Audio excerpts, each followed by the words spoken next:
Hello watchers, watch out के episode 17 में आप सबका स्वागत है। आज की कहानी चार दोस्तों की है। ये चारों एक कॉलेज में पढ़ते थे और उसी कॉलेज के हॉस्टल में एक ही कमरे में साथ रहते थे। चारों की दोस्ती पक्की थी। पढ़ाई में भले ही कमज़ोर थे, पर दूसरे कामों में ये सबसे आगे रहते थे। एक दिन की बात है, बारिश का मौसम था। सुबह से बारिश हो रही थी। इतनी तेज बारिश देखकर इनमें से एक ने कहा, चलो आज कॉलेज बंक करते हैं। बस कहने की देर थी। उन चारों में से उस दिन कॉलेज कोई नहीं गया। शाम होते होते चारों बोरियत से परेशान हो गए। बाहर बारिश थम चुकी थी। इनमें से एक ने कहा, चलो कहीं बाहर चलते हैं। तो इस पे दूसरे ने कहा, लैपटॉप पे एक अच्छी सी मूवी देख लेते हैं। इस बात से सब सहमत थे। उन्होंने एक हॉरर मूवी देखने का फैसला किया। मूवी देखते देखते उन चारों में से तीन की पहले ही हवा टाइट हो गई। पर जो चौथा था वो कहता था, मुझे इन चीज़ों से डर नहीं लगता। मैं चाहूँ तो अपनी रात घने जंगल में अकेले बिता सकता हूँ। इस बात पे उन चारों में बहस हो गई। उनका एक दोस्त कहने लगा, ठीक है, हमारे कॉलेज से 1.5 किलोमीटर दूर एक कब्रिस्तान है। उस कब्रिस्तान के पीछे एक पुराना हॉस्पिटल है। लोग कहते हैं वो हॉस्पिटल भूतिया है। वहाँ कोई नहीं जाता, और जो जाता है उसे कुछ ना कुछ ज़रूर दिखता है। ये सुनकर उनका चौथा दोस्त बोला, मैं वहाँ जाऊँगा, पर एक शर्त पे, अगर तुम सब भी मेरे साथ वहाँ जाओगे। अब उन चारों को टेढ़ी चीज़ें करने में मज़ा आता था। तो चारों निकल पड़े उस कब्रिस्तान की ओर। रात के 10 बजे थे। आसमान में काले बादल छाए हुए थे। हाथों में टॉर्च लेकर हॉस्टल के गार्ड से छुपते हुए ये चारों दीवार फांद के उस कब्रिस्तान की ओर निकल पड़े।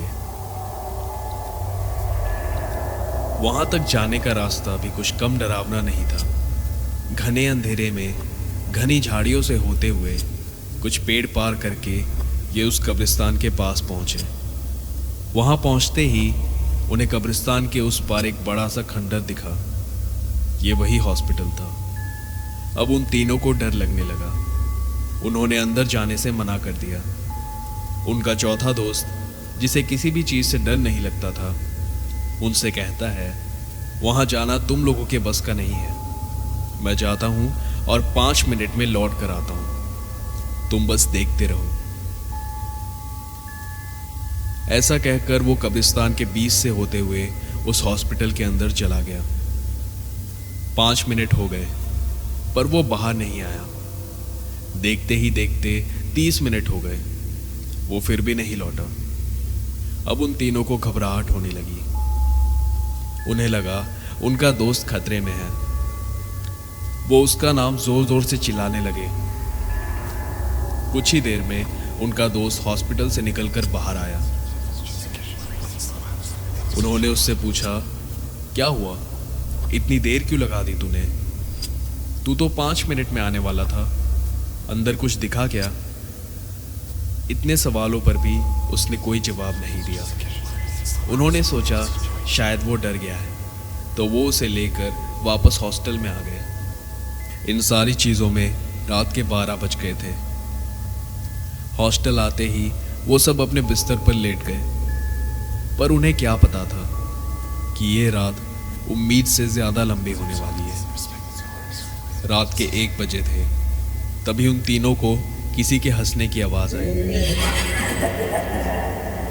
आँख खुली तो उन्होंने देखा उनका दोस्त जो हॉस्पिटल के अंदर गया था अपने बिस्तर पर नहीं है, पर जो उसके बिस्तर पर है उसे देखकर उनका खून सफ़ेद हो गया। उसके बिस्तर पर एक लंबा सा आदमी खड़ा था। उसका सर सामने की तरफ था और उसका बाकी का शरीर पीछे की ओर मुड़ा हुआ था। उसकी बड़ी बड़ी सफ़ेद आंखें उनकी तरफ ही देख रही थी और उसकी लंबी सी जीभ उसके मुंह से बाहर निकली हुई थी। वो अजीब सी आवाज़ में ज़ोर ज़ोर से हंस रहा था।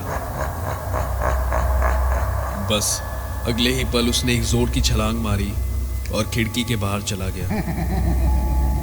उस चीज को देखकर वो कांपने लगे। वो इतना डर चुके थे कि उनके मुंह से आवाज ही नहीं निकल रही थी। तभी उनके दरवाजे पर किसी ने दस्तक दी। ये सब होने के बाद उन तीनों के अंदर इतना भी साहस नहीं था कि वो उठकर दरवाजा खोल सके। उन्हें डर था कि कहीं वो चीज वापस ना आ जाए। कुछ देर बाद उनके चौथे दोस्त ने उन्हें आवाज दी। उन्होंने दरवाजा खोला तो उनके सामने उनका दोस्त था। वो बहुत गुस्से में था। उसने कहा, कैसे दोस्त हो तुम? मुझे वहां से निकलने में थोड़ी देर क्या हुई, तुम मुझे अकेले छोड़कर आ गए। वो तीनों बस उसे देखे जा रहे थे।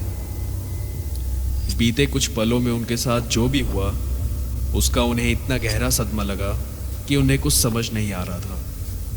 उनका दोस्त अंदर आया, दरवाजा बंद किया और उनसे बार बार पूछता रहा, क्या हुआ तुम तीनों को?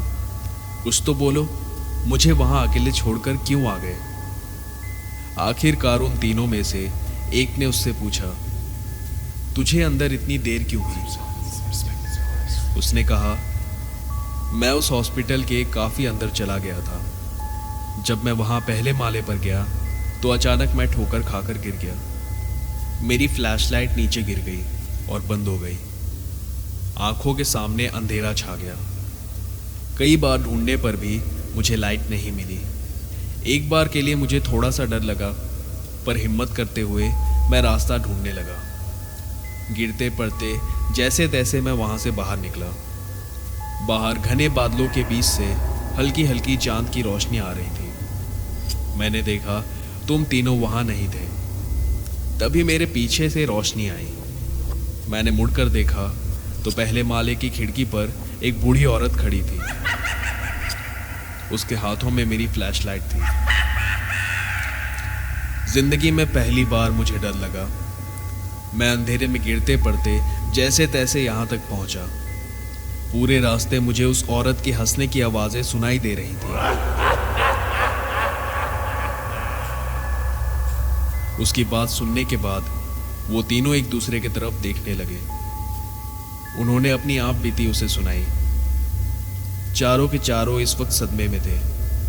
उन्हें एहसास हुआ कि उन्हें वहां नहीं जाना चाहिए था। रात भर उन चारों को डर के मारे नींद नहीं आई। सुबह होते होते उन्हें तेज बुखार हो गया। इसके बाद उन्होंने कसम खाई कि अब से कभी भी तीसरी शक्ति का नाम भी नहीं लेंगे। वॉचर्स, अगर आपको मेरी यह कहानी अच्छी लगी हो तो इसे अपने दोस्तों के साथ शेयर करें। अपने विचार मुझे कमेंट में लिखकर बताएं। मेरे चैनल वॉच आउट को सब्सक्राइब करें।